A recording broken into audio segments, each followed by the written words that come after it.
Good evening, everyone. So, tonight, actually this afternoon, I started my incubator up. Now, this is a new incubator. I have never used it before. I have just gotten it, and I thought I would go through and give you a bit of a review on what I have noticed with this incubator so far. This is the 24A automatic mini incubator manual. Well, that's what that is, but that's the 24A automatic mini incubator. So yes, I haven't got enough hands. I think they're falling over. So yes, it's quiet. I will give it that. It is quiet. It is an automatic egg turner, which is a great thing. The other thing I like about it is that it has got a clear cover, which makes it so that you can see the eggs. And that's the one reason why I actually wanted this incubator, because of that particular fact.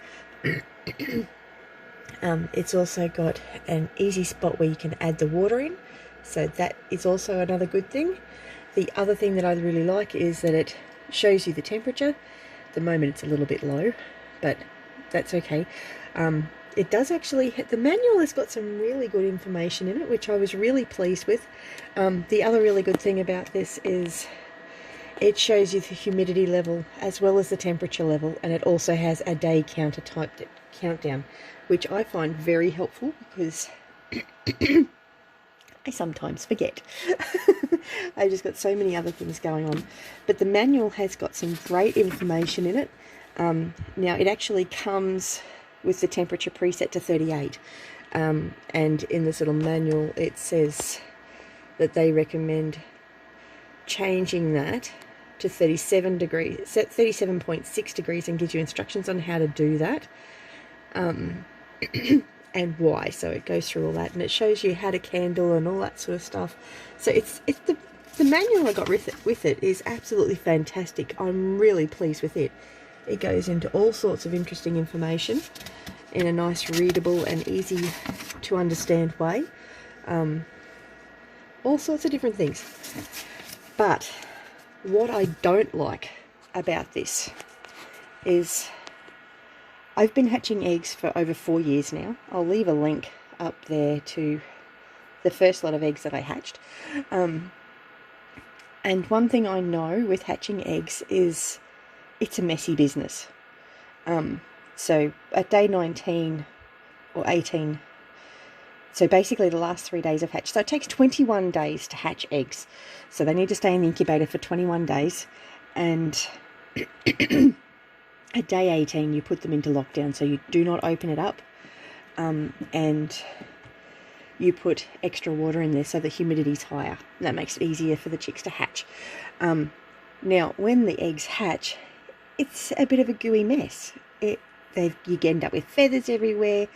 And it's just not fun. It's a real... having to clean up the incubator afterwards is really quite difficult. And that's one thing I dislike about this machine. You cannot clean it easily, because this whole part here is one complete unit.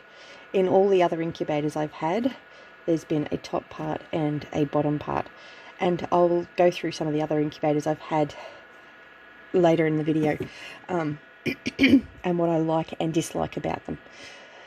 So yeah, that is a very bad thing that I don't like about this incubator. I think it's a very detrimental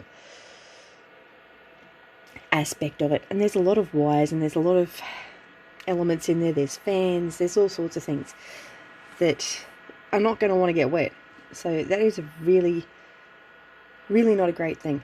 The other thing, and the biggest thing I have a problem with, is you'll notice my eggs all vary in sizes. They're not the same sizes. I've got chickens of all different ages and all different breeds, although this particular lot of eggs is my Rhode Island Red hens, and which are all the really big eggs, and my white Australorps. Now, I actually had 4 eggs that I could not put in here because the lid lifted up. when the turner turned them, or they would just get stuck. So I had to take those 4 eggs out. So that is something I'm really not happy about. The size of the eggs in this particular incubator is very important. I think this incubator would be much better suited for quails or something with a smaller egg. Heritage breed chickens that are a little bit older, no. So that's the other thing I don't like is the lid and how it connects. It can be a little bit difficult to actually tell how it actually works, but it basically just lifts up like that, and you've got to make sure you get it in just the right spot or it doesn't close properly, and you've got to make sure it's all shut down the bottom.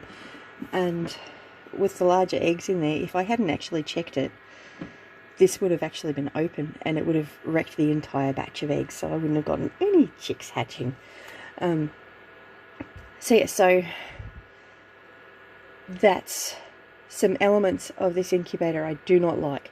I like just to rehash it again, I like the fact that it's quiet. It's a lot quieter than other incubators have been. I like the fact that you can put the water in there easily. It makes it a lot easier. I like the fact that it's got the temperature and the humidity and a day counter on the side there. That is fantastic. I love the fact that it's an automatic turner.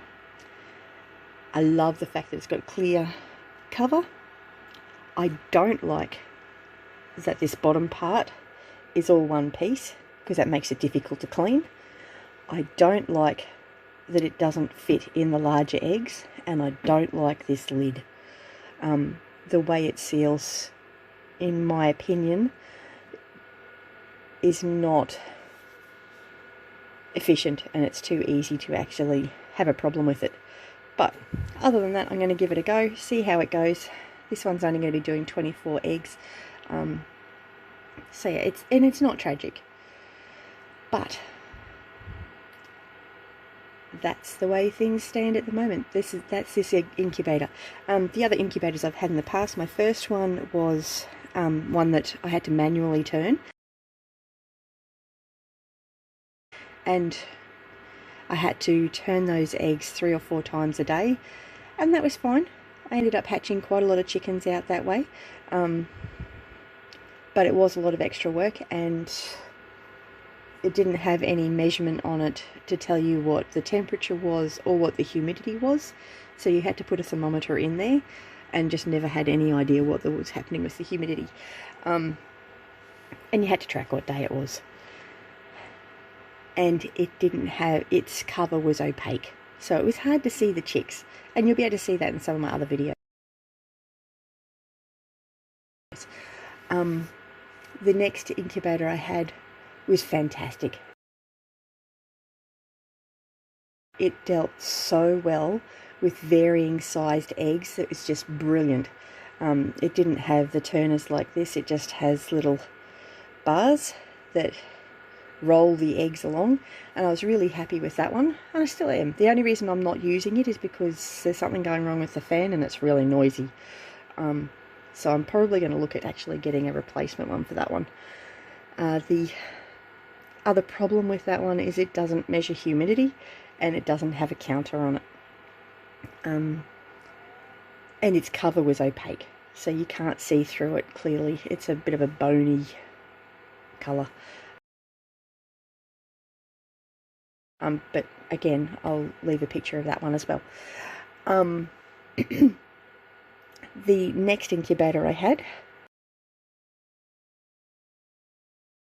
was a 48 egg incubator. It was an automatic turner, which is very, very important. It's a real time saver having the automatic turner. But it was an automatic turner similar to this, but I never had problems with the eggs being too large like I have with this one. It was 2 pieces, so it was easy to clear, easy to clean. It had the temperature and the humidity and the day counter on it, which I really liked. So controls are all very similar to this one and the other one that I had. Well, I still have it. And it was easy to clean, had the automatic turner, had the opaque cover, so it was hard to see the chicks. which I've got 2 boys. They want to be able to see the chicks. I want to be able to see the chicks, which is why I wanted the clear cover, which is why I got so excited with this one, and why I'm so disappointed with this one. But such is. And the only reason why I'm putting this one on at the moment is because I've just put a whole heap of chickens that haven't been with the rooster in with my rooster. So I had to, well, I didn't have to. I decided that I wanted to make sure that I kept a hold of the eggs that were fertile and tried to hatch them, because it has been a long time since I've hatched. This is a new area and the environment is very different.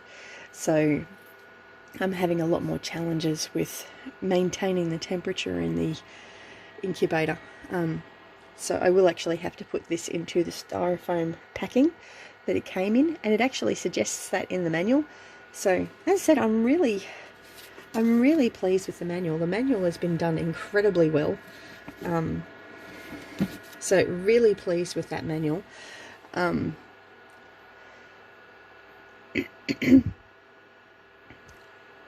But yes, so my 48 egg incubator, its cover was opaque and you couldn't see the eggs. Other than that, it was perfect. The only reason why I've had to change incubators and get a new one is I left it out in the sun and it got brittle and the base cracked. So yeah, don't leave it out in the sun. I had a young baby and I just did not keep up with everything. So yes, and really I'm probably not ready to be hatching eggs now either, but I wanted to make the most of these eggs that I had, because now that I've got my entire chicken flock in with the Rhode Island Reds, I don't know for certain that the eggs are all 100% Rhode Island Reds, because they're going to be crossbreeds as well. So I won't know until the chicken gets older if it's actually Rhode Island Red. Which isn't tragic. It's not tragic at all. But I was looking for an excuse to start the incubator up anyway. So yes. Anyway, so that's my opinion on this incubator. I hope you found it helpful.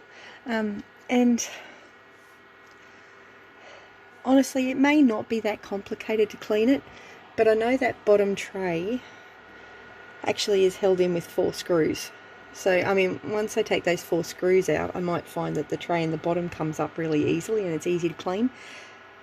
But I highly doubt it, because my experience with incubators is the feathers just get everywhere. And sometimes there's a bit of a gooey mess in the eggs. Even when it's fertile and it hatches a chick, there still can be a little bit of gunk come out when the chick hatches. So being able to clean the incubator easily is really important. So it's a bit of a design flaw, I think. So there's a couple of design flaws with this particular incubator. You can't clean it easily. You can't put extra big eggs in there. And the cover just doesn't sit nice. But it is what it is. So remember to like and subscribe to the channel. Or like the video and subscribe to the channel, and hit that notification bell to see how these eggs go. See whether I actually do manage to successfully hatch them, or whether I get flaunted again by the weather. Here in the Lockyer Valley we have much larger temperature extremes. So we have, once we get into winter properly, we'll have colder nights, but we'll also have quite warm days still. So I will end up having to have the incubator in styrofoam at night, but then have it out in the open so it can air during the day, so it doesn't get overheated. But it's all good. I will get my head around this and find a way of doing this. So that's one thing I do very well, is find a way around things. So anyway, you have a great one. Any comments, questions or suggestions, leave them below, and I'll catch you in the next video. Bless you.